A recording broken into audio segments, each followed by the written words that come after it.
I'm Kendra von Esh of Shalom World, bringing you the news from around the globe. Pope Francis is back in Rome after his 3-day-long apostolic visit to Romania. Before he left on Sunday, Pope Francis visited the central city of Blaj with hundreds of thousands of faithful in attendance. He celebrated the Divine Liturgy and beatified 7 Greek Catholic bishops who were martyred under the communist regime. In his homily, Pope Francis paid tribute to about 500,000 Romanians who were jailed in the 1950s and early 60s, including politicians, priests, and doctors. Approximately 1/5 of them are said to have died in prisons and labor camps. By our apostolic authority, we declare that the venerable servants of God, Traianu Frenzu, Basilius Afteni.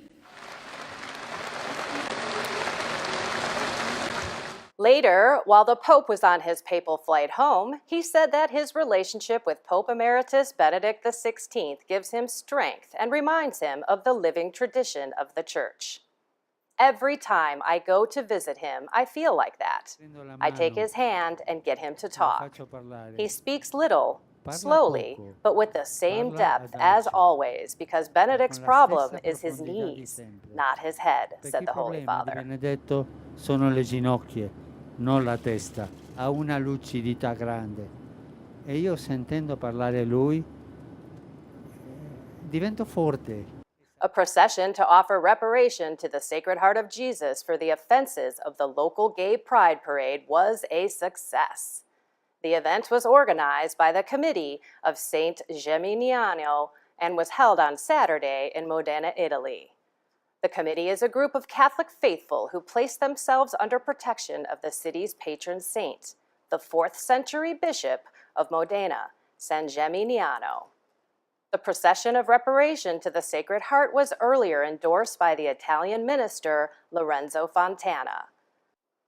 I believe that this procession is absolutely acceptable. Often we are told that we must not flaunt the religious symbols.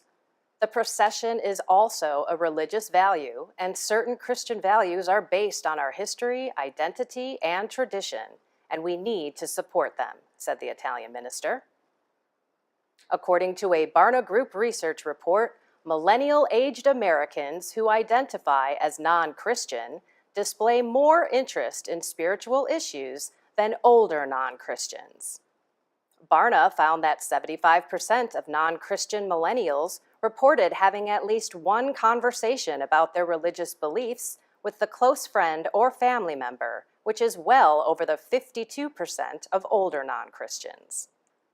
And 64% of the non-Christian millennials reported having one or more conversations about their beliefs with a Christian, versus 44% for older non-Christians. The non-Christian millennials are twice as likely to express an interest in Christianity and have more contact with people who attend church. They are also twice as likely to encounter evangelization on the street. The study showed that while many non-Christians are open to speaking with their Christian peers about faith, they are not all satisfied with the conversations they've had. About 62% of non-Christian and lapsed Christians said they wanted to talk with a practicing Christian who listens without judgment. But only 34% of the participants said they have experienced this. And while half said they wanted to discuss faith with someone who does not force a conclusion, only 26% said this has happened with the Christians they knew. Something to think about as we share the good news. Thanks for watching and for your support. Stay in touch on social media, our app, and online at shalomworld.org. May you walk in the light of the Lord, and may peace be with you always.